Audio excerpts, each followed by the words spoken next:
আসসালামু আলাইকুম, welcome to YouTube university channel. আজকে আমরা শিখব কিভাবে পাওয়ার বিআইতে একটি প্যারামিটার ক্রিয়েট করা যায়। আমাদেরকে প্রথমে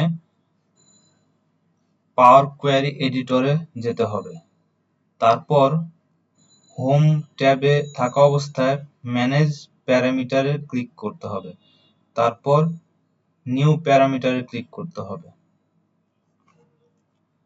এখানে প্যারামিটার নেম লিখতে হবে।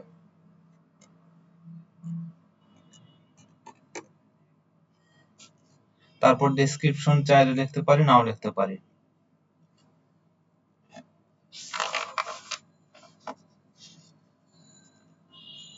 তারপর প্যারামিটারের ডেটা টাইপটা সিলেক্ট করতে হবে।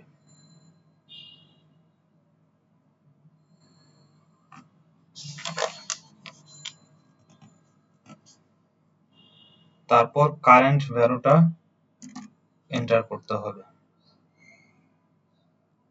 তারপর ওকেতে ক্লিক করতে হবে।